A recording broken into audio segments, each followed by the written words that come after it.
নমস্কার বন্ধুরা, moms magic কিচেনে আমার পুরনো বন্ধুদের কৃতজ্ঞতা জানিয়ে এবং নতুন বন্ধুদের স্বাগত জানিয়ে আরও একটি নতুন ভিডিও শুরু করছি। আজ আমি আপনাদের সাথে শেয়ার করব সোয়াবিনের রেসিপি, তবে একটু ভিন্ন স্বাদে। রান্নার টেকনিক এবং উপকরণ একটু চেঞ্জ করে আজকে সোয়াবিনের রেসিপিটা আপনাদের সাথে শেয়ার করব। দেখুন, রেসিপিটা আপনাদের সামনে আসছে, নিশ্চয়ই আপনাদের ভালো লাগছে। যদি ভালো লেগে থাকে ভিডিওটা শেষ পর্যন্ত দেখতে থাকুন। এখানে আমি জল বসিয়ে দিয়েছিলাম কড়াইতে। জলটা যখন ফুটে উঠলো আমি 150 গ্রাম সোয়াবিন দিয়ে দিলাম। আপনারা আপনাদের ফ্যামিলি মেম্বার অনুযায়ী এটা কম বেশি করবেন। আর দিয়ে দিলাম সামান্য একটু লবণ। দেখুন, সোয়াবিনটাকে আমি 2 মিনিট ফুটিয়ে নিয়েছি। সোয়াবিনগুলো ফুলে কতটা বড় হয়ে গেছে। এখন আমি গ্যাসের বার্নার অফ করে দেব। কিছুক্ষণের জন্য ঢাকনা দিয়ে রাখবো। ঠান্ডা হয়ে গেলে সোয়াবিনগুলো ভালো করে ধুয়ে নেব। এই যে এখন ঠান্ডা হয়ে গেছে, কিছুক্ষণ পরে দেখাচ্ছি।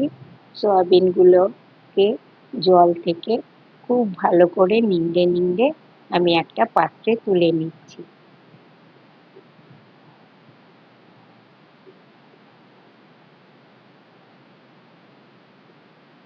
এই রেসিপিটা খুবই সুন্দর হয়, খুব সহজ উপায়ে, কিন্তু খুব কম সময় হলেও রেসিপিটা খেতে খুব সুন্দর হয়। আমি এখানে পরিমাণ মতন হলুদ গুঁড়ো দিলাম, সামান্য একটি কাশ্মীরি লঙ্কা গুঁড়ো দিলাম, আর 1 চামচ কর্নফ্লাওয়ার দিলাম। সেই সঙ্গে খুব অল্প করে একটু লবণ দিয়ে দিচ্ছি। এবার এগুলো সব একসাথে আমি মেখে নেব, ম্যারিনেট করে রাখবো সোয়াবিনটাকে।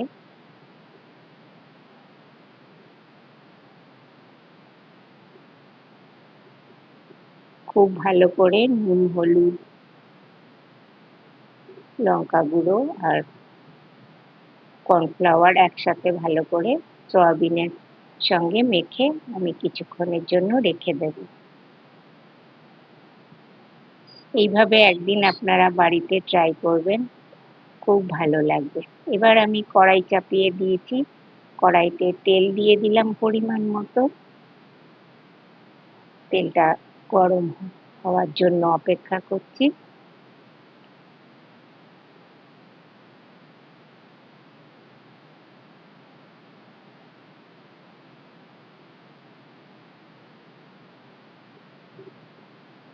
তেলটা গরম হয়ে গেছে।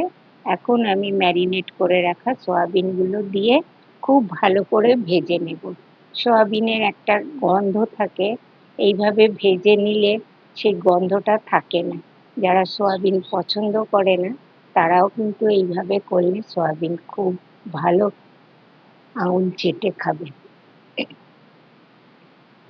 আমি এখন কিছুক্ষণ ধরে সয়াবিনটাকে ভেজে নেব। যারা আমার চ্যানেলে নতুন, আমার চ্যানেলটিকে সাবস্ক্রাইব করে পাশে থাকার জন্য তাদের কাছে অনুরোধ করছি। আর ভিডিওটা শেষ পর্যন্ত দেখতে থাকুন।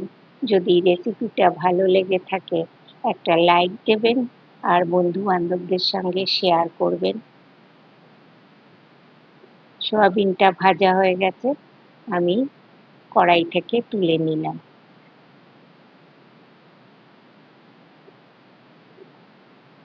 আগেই আমি একটা মশলা তৈরি করে রেখেছিলাম, পরে দেখাচ্ছি। এখানে আমি দিয়ে দিলাম পোস্ত, সেই সঙ্গে কিছুটা কাজু বাদাম, আর দিয়ে দিলাম পনির একটু গ্রেট করে রেখেছিলাম। তার সঙ্গে দেব 2টো কাঁচা লঙ্কা। এগুলোর একটা মিহি পেস্ট আমি মিক্সির জারে করে নিচ্ছি। আবার কড়াইটা ধুয়ে পরিষ্কার করে বসিয়ে দিলাম।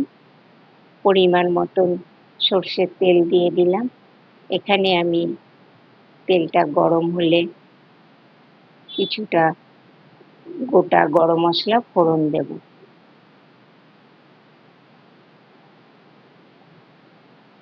শুকনো লঙ্কা, তেজপাতা, লবঙ্গ দিলাম 3-4টে, দুটো এলাচ ফাটিয়ে দিলাম, আর দুটো দারচিনি দিলাম, সেই সঙ্গে দেব সাদা জিরে। এবার ফোড়নটা একটু নাড়াচাড়া করে ভেজে নেব। ফোড়নটা থেকে ঘ্রাণ বেরোলে আমি মিক্সিতে বেটে রাখা মশলাটা দিয়ে দিলাম।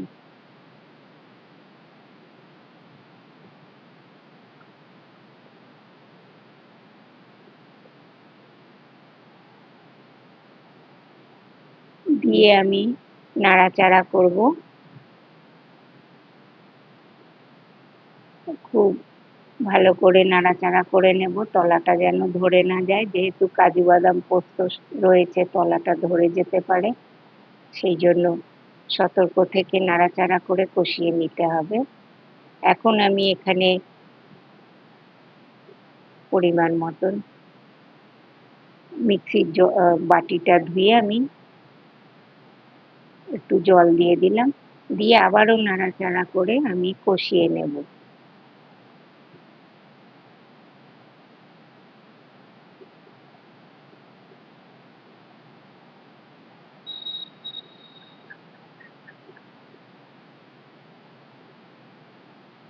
এখন এখানে দিয়ে দিলাম স্বাদ মতো লবণ।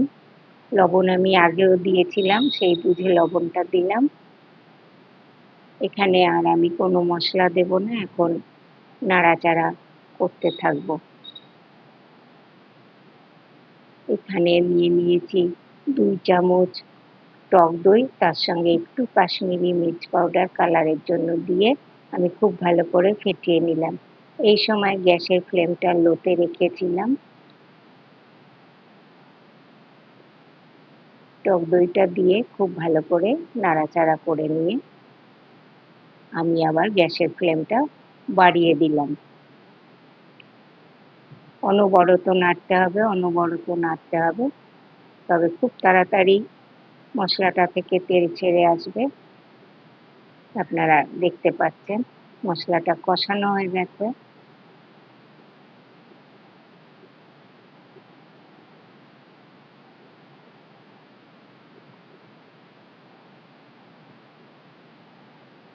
মশলার গা থেকে তেল রিলিজ করতে শুরু করেছে। যত ভালো করে মশলা কষানো যাবে ততই স্বাদ বাড়বে। এই কারণে আরও কিছুক্ষণ টাইম নিয়ে আমি মশলাটা কষিয়ে নিচ্ছি।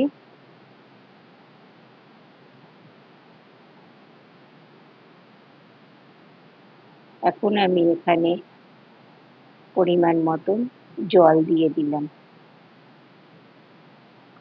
জলটা দিয়ে সমস্ত মশলার সাথে ভালো করে মিশিয়ে নিচ্ছি।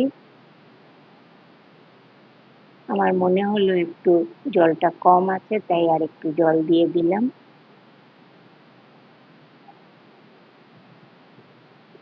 এবার আমি একটা ঢাকনা চাপা দিয়ে হাই হিটে 2 সেকেন্ডের জন্য ফুটতে দিলাম।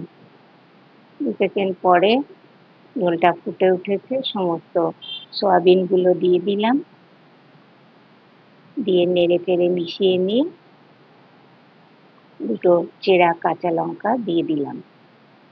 আবারও ঢাকনা চাপা দিয়ে আমি কিছুক্ষণের জন্য ফুটতে দেবো। কিছুক্ষণ পরে ঢাকনা তুলেছি, সমস্ত সয়াবিনগুলো ভালোভাবে সেদ্ধ হয়ে গেছে। রেসিপি কমপ্লিটের দিকে। এখন আমি এখানে 1 চামচ দিয়ে দিলাম গুঁড়ো মশলা, গরম মশলা, সেই সঙ্গে দিলাম 1 চামচ ঘি, আর দেব 1 চামচের একটু কম চিনি।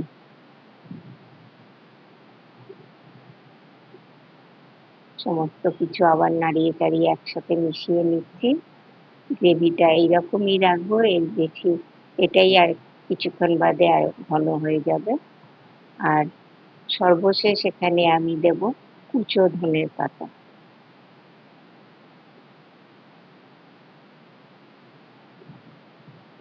আবারও নাড়াচাড়া করে সমস্ত একসাথে মিশিয়ে নিচ্ছি। Recipe complete. আমি এখন গ্যাসের বার্নার অফ করে দিলাম। এবার আমি পরিবেশন করে দেখাচ্ছি। যদি রেসিপিটি ভালো লেগে থাকে লাইক, শেয়ার, কমেন্ট করতে ভুলবেন না। আর আমার চ্যানেলটিকে সাবস্ক্রাইব করে আমার পাশে থাকবেন। আজ তাহলে এখানেই শেষ করছি। আবার ফিরে আসছি নতুন কোনো রেসিপির সাথে। ততক্ষণ আপনারা ভালো থাকবেন, সুস্থ থাকবেন।